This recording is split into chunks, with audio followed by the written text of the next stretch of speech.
The Chicago Bulls just beat the Cleveland Cavaliers in a game that showed us everything that we had been missing and begging for this team to do since their losing streak began, the first 5-game losing streak. Defense, energy, and ball movement. But here's the problem. We've seen this movie before. So the quill question is how the hell do we trust this team? We're going to get into it all and more right after this.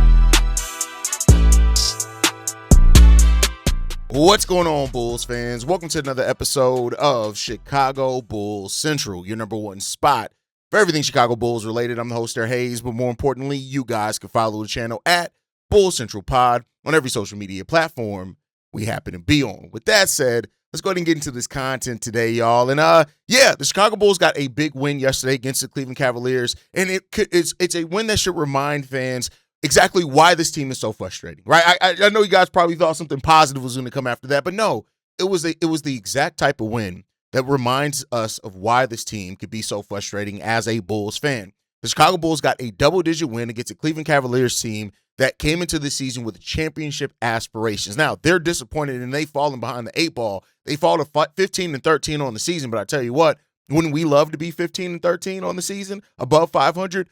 So this team once again showed a lot of the things that we've been begging for, and that's good. The energy, the defense, the togetherness, all that as a team they showed, and this exact thing that got this team the first 5-game winning streak, how they started off the year, they did that.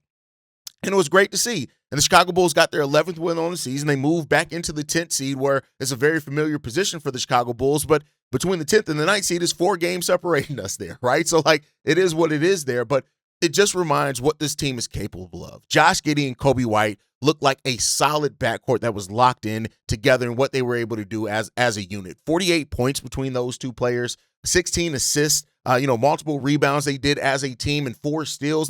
They did that as a backcourt. And that's what I talked a little bit about yesterday, right? I talked about the potential that these two players do have as a backcourt tandem. And that's a tough decision that AK and Eversley are going to have to make. Is this a backcourt that you are going to lock in?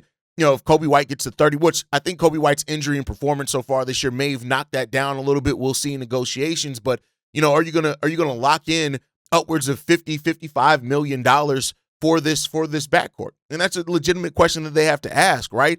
Coby got on a hot scoring stretch. Would we like to see his 3-ball finally started falling? He was 3 of 5 from 3-point range. That was good to see.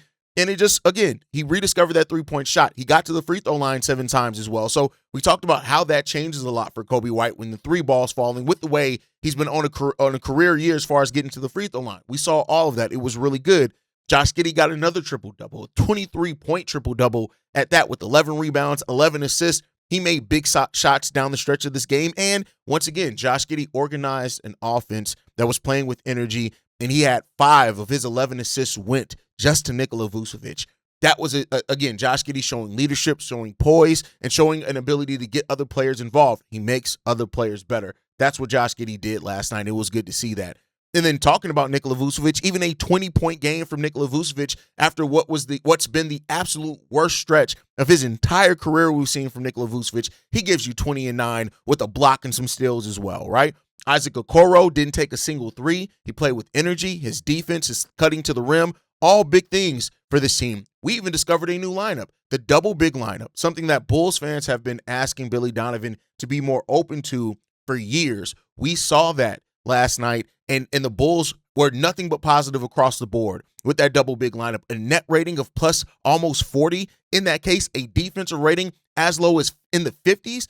That's good. That's amazing to see from this team. And so, again, all the things that we talked about, all the things that highlight why energy and effort and communication are part of this team. We saw moving without the ball. This team was cutting. Okoro, Modest, we're cutting to the rim. All good things that play for this team. The bench unit with Trey Jones and giving us big minutes. He had a double-double off the bench for this team. Kevin Huerter with 11. We didn't even have Io in this game. Everything that we've been wanting to see from this team, we saw last night. But here's the problem with this team. You cannot have any faith in the Chicago Bulls doing stuff like this consistently when it's all based off energy and effort. And that's where this team has been lacking at so severely, is the energy and effort. So it's like, yeah, the team put in the work and they looked great last night. And I want to be clear on that. This team looked amazing last night. But you're not going to find very many Bulls fans that are going to trust it. And that's part of the problem, is that you can't trust it because it's been so wildly inconsistent and so lazy for so long that how can you trust this? You got a big win. This could be, and maybe it is. I just don't have the faith in it right now. Maybe this is a team where or this could be a win that wakes everybody up because they came back and they played with the energy. But the fact of the matter is that you just can't bet on that. Now, if the Bulls go 3-1 over these 4 games, they already got 1 win, right? They're playing 2 games against the Cavs. They got 1 win in that one, so they got 1 more against the Cavs and 2 more against the Atlanta Hawks. If the Bulls go 3-1 or better in that stretch, in that 4-game stretch, against legit playoff teams, say what you will about the Cavs being disappointing and missing Evan Mobley, they're still better than the Bulls. The Atlanta Hawks look like they're going to be a legit playoff team today with Jalen Johnson averaging almost a triple-double himself. They're 15-12 on the season, right? Would them Bulls going 3-1 on better on that make us feel more safe and comfortable in it? Maybe it will for some, but for me, no, I can't say that it will, right? I can't say that it will make me feel like, until we actually, I can't say it make me feel safe or confident in this team giving that, because, listen, part of the problem is that this team doesn't give that consistent effort, and that goes what it comes down to. If we had a team for the entirety of this year had been playing hard, fighting hard, competing hard, and they went through a couple of bad stretches, but they were competing hard over that, it'd be more belief in that. And I don't think you're going to see very many Bulls fans that are going to take this win and now say, oh, look, we put it together, we're good now, because they've been too inconsistent, right? I have maintained that this Bulls team, it's not about a lack of talent. I'm not saying that the Bulls have upper echelon talent either, but I don't think that the severity of the losing that they're doing is because of a lack of talent. It was because of a lack of effort. And that's what makes it so disappointing about this team. It's not just about a lack of talent. And I still hold true to that. I will not back down off that opinion and will argue that all day long. This team isn't struggling because of a lack of talent. It's struggling because of a lack of focus, a lack of energy, and a lack of consistent effort and togetherness. So how the hell can you trust a team where effort has become one of the big questions about this team? And that's the conundrum that the Chicago Bulls are, right? And people are going to say, well, they just play down the competition. If you watch these games, it's more than just playing down the competition. And I think the team has told you that. And Josh Giddey's comments after the game and talking about leadership and, wanting to be one of the reasons the Bulls get out of all this, all that plays a part into this as well, right? So I think the players realize that's what it is. So, listen, if this team gives effort, and like I said with Billy Donovan, I actually am in line with him with that. This team isn't talented enough to take their foot off the gas. Some teams are, right? It's not that they don't have talent, but they aren't talented to coast. Really good teams like the Boston Celtics a couple years ago, they were good enough to coast. The Oklahoma City Thunder aren't doing it, but they're good enough to coast. The Bulls aren't a team that can coast, that can not afford to give consistent energy on the basketball court. They're just not.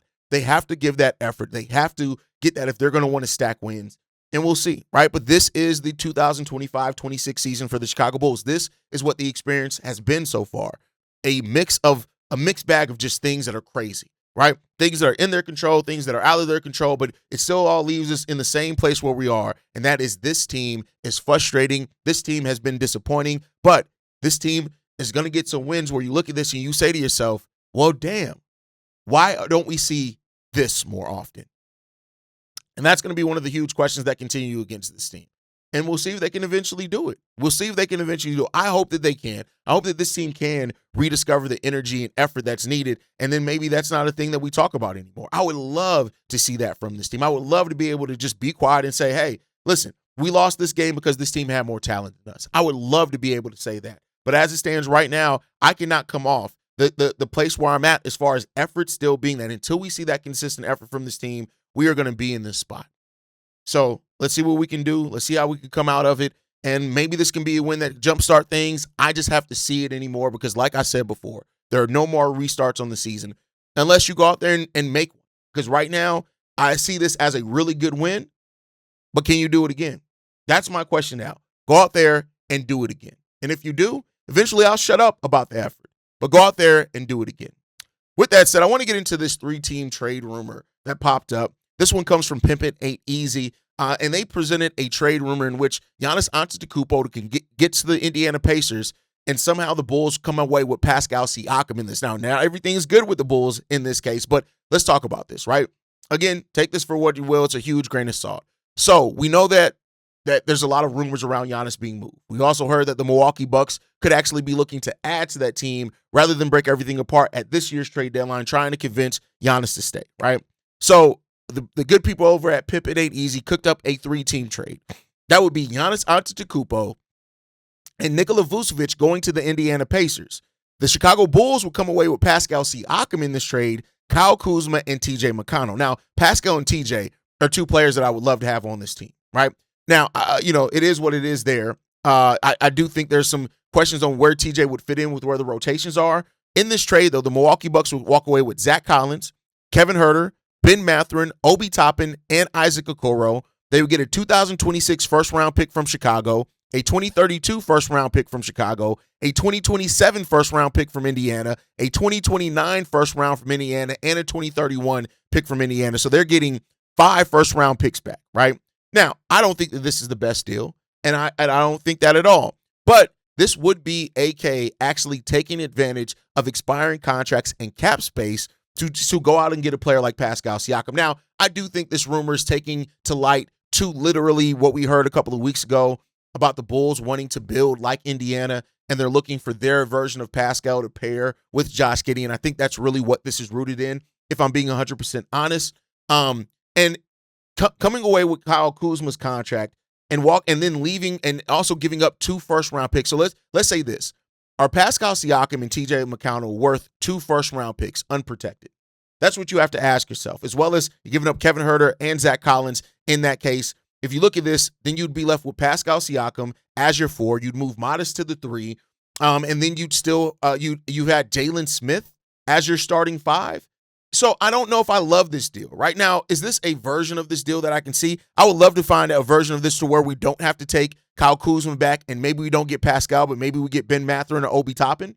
Maybe that, right, is where you can see in that one. But overall, this would be the most aggressive move that we've ever seen AK make if something like this were to happen. This is not necessarily a rumor. It's kind of more of a, hey, maybe these are some things that could happen when you kind of put these pieces together. We do know Indiana is looking for a center, and I don't doubt that Indiana would try to add Giannis and get ready for Tyrese Halliburton to come back next year and do that. Benedict Mathurin has been kind of up and down. There's always been questions on if the Pacers would give him that contract extension that he's looking for. So there's some questions there. But let me know what you guys think about this trade. I'll put it up on the screen as well, probably in the corner somewhere over here as we're talking about it. But overall, I'll just say this. The Bulls are going to be in a lot of trade rumors because of the assets that we have, because of what we have. A $17 million trade exception, another $2 million trade exception, all the expiring contracts we have, all the first-round picks. The Bulls are the most asset-rich team coming into this trade deadline as far as just not being able to give teams not bad salary going forward, expiring contracts, right? Of course, teams like the OKC Thunder, the Houston Rockets, all their draft picks have even more assets in that case. But, when you pair everything and the expirings that the Bulls can have, they can. And maybe they can take advantage of that by trying to be a third team in a trade and getting a player back that, maybe a contract the other team doesn't want to take back. So I wouldn't be mad if AK uses the assets to be a third team in a trade. I just don't know if I see it being this one, right? But, Antetokounmpo is clearly the best player in this trade. Pascal Siakam is the second best player in this trade, and that second best player would be coming to the Chicago Bulls. It'd be similar to, and not to say that he was necessarily second best, but the Spurs getting Harrison Barnes back by just being the third team in our signing trade that sent DeMar DeRozan to the Sacramento Kings, right? They were able to get Harrison Barnes, and they got a first-round pick back for that just because they were able to play the third team, whereas the Bulls didn't want to take Barnes' contract back. And then Barnes ended up being a pretty good veteran for them as well. So, take that for what you will. It's an interesting piece to talk about. That's why I wanted to talk about it, but I don't think it's going to happen. It is what it is. I don't think Arturas goes to this trade because I don't think Arturas would be willing to give up depth and future first-round picks, and especially not a pick in 2026. I just don't think AK is going to give that up. But because it's out there and because any of you guys could see it, I wanted to talk about it here. Let me know what you guys think down below. But that does bring an interesting question, right? And it's a question that the Bulls are going to have to decide, I think, based on what we're seeing on the court. Now, I know there are a lot of Bulls fans that are going to say, sell everybody off. making the play-in isn't enough, and I understand that you are heard. Your opinion is validated here, right? But the question that the Bulls are going to have to ask themselves, will they be a seller at the trade deadline, or will they actually be looking to add to the team, right? And the Bulls have the potential to be either. They can sell off pieces. Now, I don't necessarily look at expirings as necessarily selling them off. It still could be looked at like if you send Trey Jones to the Minnesota Timberwolves, for example, and all you get back is a future first, you sold on that one, right? But now, if you get a future protected pick and you get like a Juan Behringer back or something like that, or even if you just get a Juan Behringer, maybe it's looked at more. Yeah, of course, you still sold Trey, but you're getting an asset that can definitely be your center of the future if he develops and you can develop him correctly, right? So that's the question. And I think when you look at the Bulls being sellers more potentially, you're probably talking about of one of Io or Coby. That's probably what you're talking about if you're looking at the Bulls being straight up sellers. I don't view them being sellers as trading Nikola Vucevic, even if you don't get anything back, because at this point, Vucevic's value is low. Kevin Huerter, Zach Collins, Coby, Io, those guys are all expirings, but I think Coby and Io are clearly the best players in that. Role players in Kevin Huerter and Zach Collins, those are players that teams, especially championship level teams, could be coming back to look at. And it is what it is there. You have to acknowledge that. I guess we just got to see what's going to happen. But I do think to kind of circle back to what I want to get to with this one, what should the Bulls do? Or how would they do this evaluation, right? And I think that you're looking at what happens now between now and towards the end of January. And maybe more so towards the middle of January, right? Maybe that's a more fair assumption. So basically a calendar, a month left, right? Because you want to start getting deals together if you're going to sell off these pieces. And that, I think, what's going to determine this. If the Bulls, are back hovering around 500, God forbid somehow they find a way to be above 500 between now and before the trade deadline, that's going to determine it. I do not see AK being a seller if this team looks like it still has a chance to make the playoffs. That's just not what AK is going to do. Now, if this team is still struggling, let's say they're still 3-4 games below 500, and you're getting towards the end of January, I know AK hasn't made a lot of moves, but I think it puts you in a similar situation the year we traded for Vooch, right? Now, they bought on Vooch, but maybe you look at these pieces and say, hey, who's going to give us what for these guys? Because clearly they're not. And that would take a level of awareness from AK and a level of directionness that we haven't necessarily seen from him. And we'll see if we get that. But I think that is the thing that the AK is going to have to determine between now and the trade deadline. Do you want to be a buyer? Do you want to be a seller? Where's this team at? Where does it make the most sense for you to make the maneuvers that you can at? And that's what they're going to have to try to decide on. I don't know the answer to that. Like, I can give you all the reasons, all the scenarios. I can give you my feelings. But the true thing lies in is that even with the struggles this season, do you think that you have enough leeway and headroom to add what you're missing and keep your core of Josh Giddey, Coby White, Modest Buzelis, who else? Noah Essengay, Io DeSumo, players that we heard are the Bulls' core, right? Do they have enough confidence that they can add what's missing enough to keep that core together? Or do you have to alter that core a little bit to get something that you need? That's what is going to be the ultimate determination here. And I don't really know what AK is going to do. It's been a fairly quiet place for AK. For all I know, he can already be preparing his speech for why the Bulls didn't do anything at the trade deadline. But I've said it, my piece. I've talked about it. I do think that it is malpractice if you don't do something at the trade deadline. You are never going to be this asset rich at a trade deadline again. Let me not say never. I don't know all the infinite possibilities, but it's very slim chance you were ever this asset rich at a trade deadline again. So what do you do? We'll see. We'll see what AK does. Let me know down below, what do you guys think? Should the Bulls be buyers or sellers at the trade deadline? If you think there should be buyers, what player do you see out there? If you think they should be sellers, which players and why do you think they should move them? And do not give the general response of, oh, send everybody because we're losing. Give me some actual thought process on it. I'll be waiting for that. All right, we got one voicemail that I want to get into because it's about the game yesterday, and I wanted to age out. This one's from Sean. What up, Haize? It's Sean. Just got done watching the game. Good win for the Bulls tonight. I like the effort we got from everybody. I know a lot of people aren't too happy with the way Modest may be playing right now, but I think it's there. I think he just needs to be more aggressive, and we do got to understand it's only his second season. I mean, I didn't expect him to come out and be an all-star coming into the season, but let me know what you think. Have a good one. Yeah, I love the total effort that we gave. It was a total team effort against the Cleveland Cavaliers, and it felt great. In that moment, it felt great. But in waking up today, it just reminded me of like, damn, why is it so hard for you to give this consistently? I'm just going to be 100% honest with you, right? Fans growing, but, and so we'll see with that. But the fans that are growing disappointed with Modest Buzelis' play in the second year, all I can say is, I told you guys not to have the wild expectations. Yes, I talked a lot about this offseason, the potential Modest has, and he still does have that potential. That potential hasn't gone away.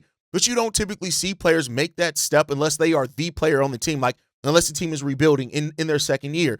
And even it may not happen in the third year. I said it on last night's stream. It's more about the age. Age 23 is where you start usually seeing players make that huge leap at. That's where we judge at. Modest is just 21 years old. So by age 23, that's where I'm going to make the determination on like, all right, all that potential that he had, how much of that comes down to it has come down, and how much of it is he just going to be a solid piece on the team. And we'll see what Modest can do in that. I still have a lot of faith in him. My faith in Modest is not wavered at all, despite that, because, again, I kind of expected this, like we've seen it. He's not having as bad of a second season as Io DeSumo when you look at how Io is now, right? Look what Io did a year 4. Look at what Cade Cunningham didn't do until year 4. So there's a lot of things that go around where you see players that they just don't hit that leap until age 23-ish, 22, 23.